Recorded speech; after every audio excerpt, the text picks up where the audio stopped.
What is up, my Yu-Gi Bros? I'm your host, the one, the only, the RJB0. Welcome to Yu-Gi-Oh! In Business Casual. I have a few videos coming your way, including some discussions, but I'll need your help on topics. But mostly I have duel videos and deck profiles for now for things you guys haven't seen in a while. Today, we're doing Neptabyss Mermail, so I'm going to show you guys some duels that show you the power of Neptabyss. Here is the quintessential two-card Neptabyss OTK. We start off by summoning Neptabyss, the Prince of the Atlantean, sending Dragoons to add Marksman to hand. Dragoons adds the Megalo, discarding 2 to summon the Megalo, and then Megalo adds a critical card, Abyssgale of the Mizuchi, to the hand. And then we tribute the Neptabyss to let it attack twice, attack with the Dragoons, you summon off Neptabyss, and then attack for 6,400 points of damage with Megalo, for a total of 8,200 points of damage off of 2 cards with multiple destructions and the Abyssgale of the Mizuchi, which is actually a really incredible card that hasn't been used up till now, mostly because there hasn't really been a good use for it. However, with Neptabyss coming to the game, Abyssgale of the Mizuchi actually becomes a more important card than your Abyss Sphere, because Abyssgale of the Mizuchi allows you to do some crazy OTKs with Megalo, allowing one Megalo to put in 6,400 points of damage, which is very OTK enabling, not to mention the fact that Abyssgale of the Mizuchi has an extra effect, which is that if your opponent activates a spell card, it sends itself to the graveyard to negate that spell card, which is very powerful in the Necroz matchup, or in any matchup that's likely to use MST to take down a breakthrough skill. We actually see it save me in a Burning Abyss match in a second. Here I am playing against Anti-Special Summon Stun, which doesn't do its job particularly effectively, and I go in for yet another OTK. Really what's powerful about Neptabyss is its ability to enable OTKs. It does increase your advantage wildly, but that isn't even really the best thing about it. It really just adds incredible amounts of speed to this deck, to a degree that even decks right now, even as OTK-centered as they are, can't keep up with.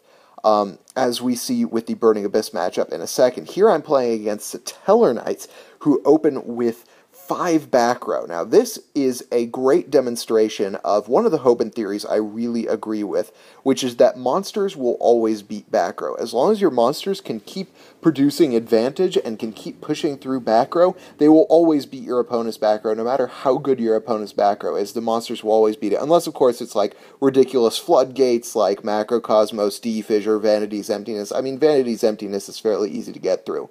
But especially with Mermails, back row is just not a problem, because all your monsters produce advantage, unless all of your opponent's cards can negate effects while also destroying your cards, then your Mermails will always push through. Here, Breakthrough Skill just puts in a ton of work, and I make my opponent misfire that warning, because I would have summoned the Abyssgaios one way or another, but instead, this way, I take out the warning, deal 2,000 to him, and some of the Abyssgaios because I discarded Gund for the Megalo that he warninged, and the Gund summoned the Megalo. So I attach the Abyssgale of the Mizuchi to that Abyssgaios, and then I run over the Vega with my Lind to make sure it can't be honested. And then I just put in that last damage. Here's that Burning Abyss duel that I was talking about. Here, I have to go first. Now, that isn't ideal for this deck. You really want to be able to go second, because it doesn't matter how much setup your opponent gets. If you open with Neptabyss, then you can OTK. So it really doesn't matter if your opponent gets to put down cards first. You really want to be able to be that first person to attack and get that extra card. So I end up going first, but it actually doesn't make a huge amount of difference, because I get that advantage off the Neptabyss, which is really critical going into next turn. Here, the Burning Abyss player does a pretty common Burning Abyss thing, summoning 2 Dantes and a Graph with 3 back row left over, one of which he keeps in his hand as discard fodder for one of the Phoenix Wing Wind Blasts, which he fails to use here when I summon 2 Abyss Pikes, which he honestly should have used it then, before I could put the Abyss Dweller on the board, because I could just chain the Abyss Dweller, and now things get real. I discard a Marksman and Neptabyss off of Dragoons off of Megalo to summon itself. Then the Neptabyss summons that Dragoons from the graveyard. I take out that Karma Cut, which is his last back row. That gives me the Dragoons, which I can sack to add another Megalo to hand, discard to summon that Megalo, and now once again, Abyssgale of the Mizuchi is really critical here, because not only does it allow my Megalo to get over Dante, but it also negates the Raigeki that would have been just like a really killer play against me right now. So I go into the battle phase. Unfortunately, I can't OTK without that Abyssgale of the Mizuchi, but I do go into Abyss, which is one of the most powerful cards that this deck can make that basically no other deck can.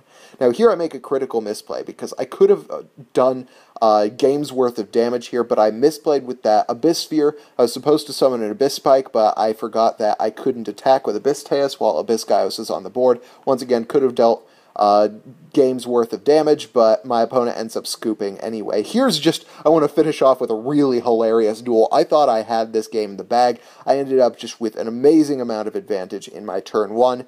And I definitely had an OTK set up for turn 2, and I figured, my opponent is not going to be able to put that in the kind of damage that would stop me from making that OTK. I was wrong, it wasn't turn 2 that I would have had the OTK, it would have been turn 3, but I decided not to go for a ton of damage, and here, that was a big mistake, clearly, because here we go into battle phase, and I just get wrecked by Slash Strike. That is 8,500 damage off of one Cyber End Dragon, so that was just hilarious, and I wanted to show you guys that. Let's look at the deck list. I've got 2 Megalo in here, considering putting in the third, the obligatory 3 Abyss, which allows you to extend your plays like crazy.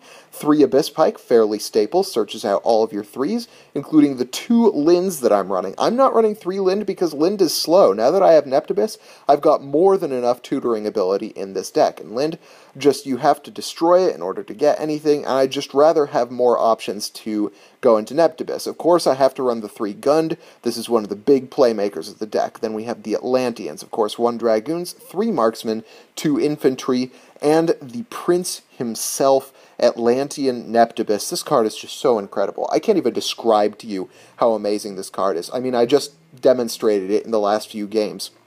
But I have won so many games. I have stolen Quasars because of this card.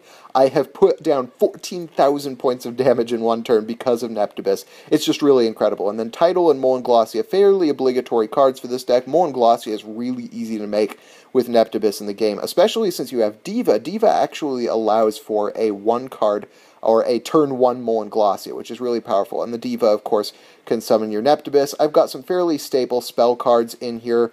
Your power cards, 1-for-1, lets you search out your Neptabyss.